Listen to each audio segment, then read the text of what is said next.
Happy Labor Day, Monday, September 1st, and we have a big show today. India choosing sides this weekend, choosing China over America. History has been written this weekend, and nobody in the Western press is talking about it. Really, this story went almost completely under the radar. A new world order, one even the United States will have difficulty countering. We're going to go over it, and in 2 weeks, everything changes for the U.S. economy. The next FOMC meeting won't be just any normal rate cut. We're going to explain why, and more stories as well from around the country. Modi's a great leader. I don't understand why he's getting to bed with Putin and Xi Jinping when he's the biggest democracy in the world. So I would just simply say to the Indian people, please understand what's going on here. You got Brahmins profiteering at the expense of the Indian people. We need that to stop. So the unipolar world order that we're all so accustomed to officially over. Beijing holding their annual Shanghai Cooperation Organization Summit, a mouthful. And for the first time, Indian Prime Minister Modi attending in person.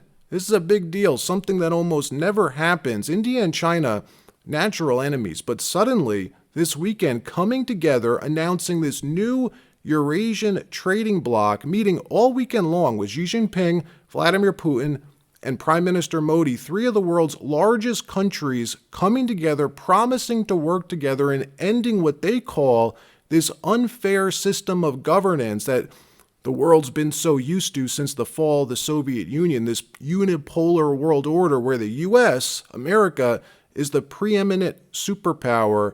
Instead, a new multipolar world order has just been born, a new Eurasian trading bloc with China leading the way. A system that would replace the outdated Eurocentric and Euro-Atlantic models, taking into account the interests of the broadest possible range of countries, truly balanced, and therefore preventing attempts by some states to secure their own safety at the expense of others. For nearly 25 years, the United States foreign policy has been geared toward allying with India, working with India against China. Prime Minister Modi stinging, though, after President Trump just levied 50% tariffs against India, splitting for the first time with the United States and signaling he's not only open to working with China, but he's doing it, even going as far as letting China take the lead in this new three-way relationship. All of this super interesting because President Trump technically still holds the cards here. It takes China, India, and Russia together to try and counter the power of the United States. Russia, as we know, heavily dependent on China. India, now recently dependent on Russia for cheap oil, hence why Trump levied these 50% tariffs to begin with, something that Trump was having trouble deciding if he should do or not. It took him a while to make this decision, knowing doing so would cause this rift with India. Well, Trump did it, and now suddenly, at this moment, this weekend, all three of these countries unveiling they can do better with this new China-led world order. No more of this American chaos, they said. This could be history in the making, folks, and not good history. A new global order just being formed this weekend, an economic bloc that even the U.S. will have trouble contending with. Trump going on defense, defending his decision to tariff India, writing on Truth Social this morning. What few people understand is that we do very little business with India, but they do a tremendous amount of business with us. In other words, they sell us massive amounts of goods. Their biggest client we are, but we sell them very little. Until now, a totally one-sided relationship, and it has been that way for many decades. The reason is that India has charged us until now such high tariffs, the most of any country, that our businesses are unable to sell into India. It's been a totally one-sided disaster. Also, India buys most of its oil and military products from Russia, very little from the U.S. They have now offered to cut their tariffs to nothing, but it's getting late. They should have done so years ago. Just some simple facts for people to ponder. The panicking class losing their minds over this, screaming out Trump's putting decades of strategic foreign policy at risk. Watch. And India had slowly but surely been embracing closer ties with America. No more. Even if Trump reverses course once again, the damage is done. Indians believe that America has shown its true colors, its unreliability, its willingness to be brutal to those it calls its friends. They will understandably feel that they need to hedge their bets, stay close to Russia, and even make amends with China. The country is united in its shock and anger at Trump's insulting behavior. What we are seeing is a new trade and financial system being rolled out before our eyes, a system that uses gold to get around the US dollar, get around US sanctions, central banks buying gold at a record pace. President Trump, seeing what's happening, his entire economic strategy set up to try and prevent this. In 2 weeks' time, the next FOMC meeting takes place. A few weeks ago, President Trump did what? He appointed Stephen Miran to the Federal Reserve Board. Miran, a very important pick. He's not just some placeholder Fed appointment. Trump handpicked this guy because he's been very open with his views. He believes the U.S.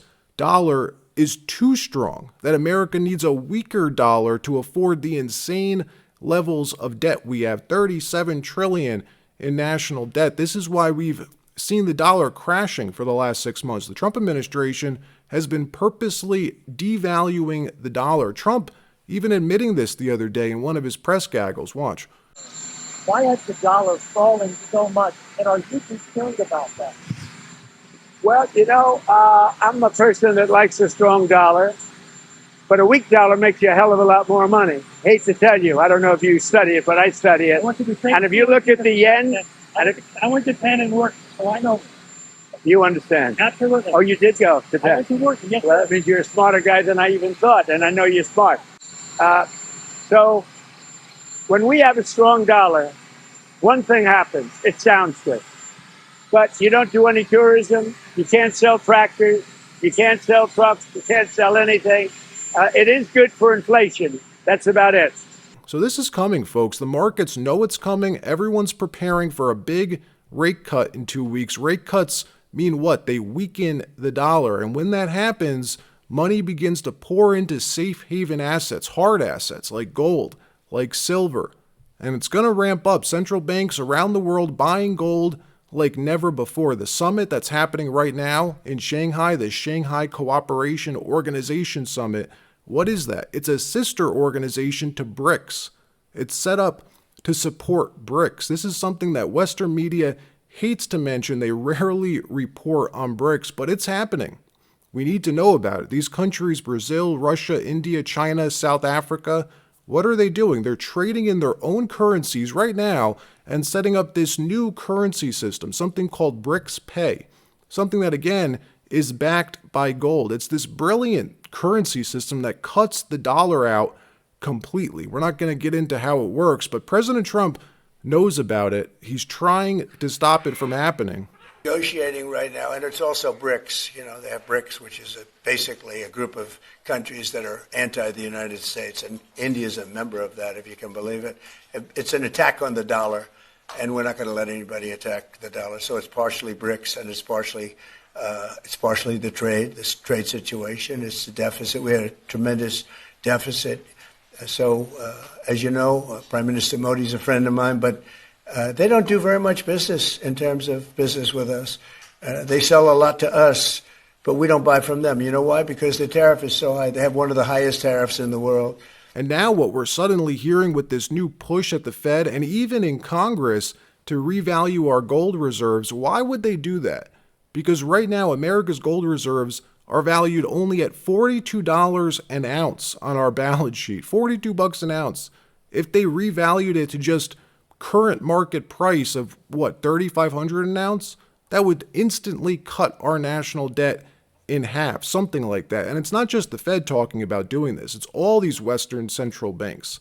And it's not just gold. We're seeing something similar with silver, my favorite metal, a huge breakout in the price of silver because there's so many catalysts converging at once right now.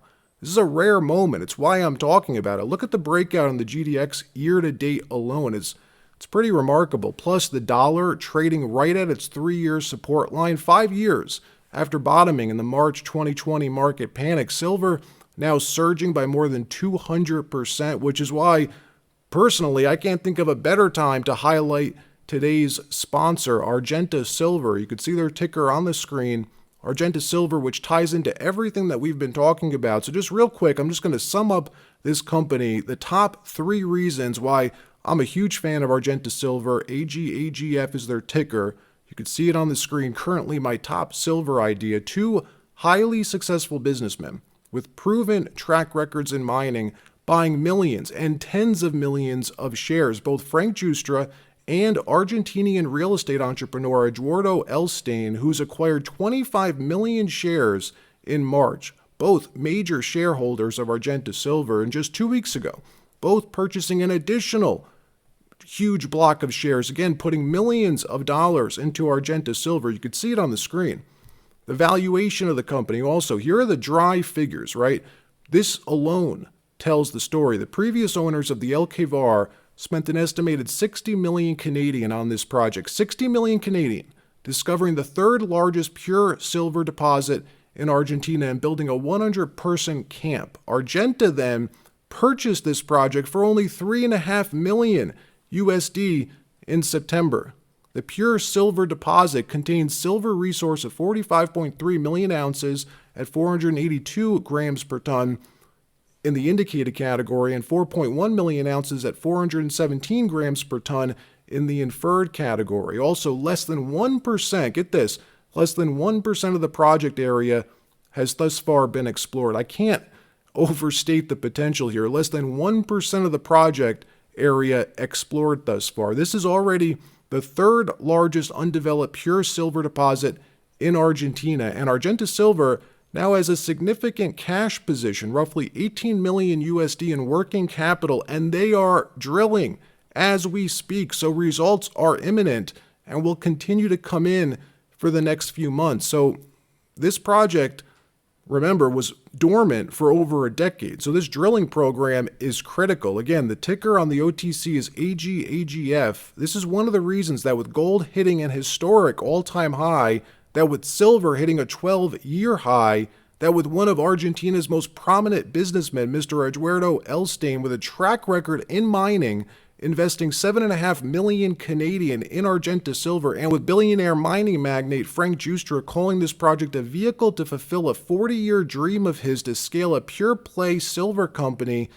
This is the reason I'm featuring it to you. Situated in Argentina's top mining jurisdiction, Salta province is the best voted jurisdiction of Latin America by the Fraser Institute for 2023. And not only that, but the government and the previous owners did plenty to build the infrastructure that Argenta Silver has inherited with this acquisition. Ready-to-use camps for 100 people, 60 kilometers of internal roads and external infrastructure, including an active railroad, a pressurized gas pipeline, a road, and a high-voltage power line. So look, do your homework on Argenta Silver. All right, that wraps up this episode. Like, subscribe. We'll see you next time.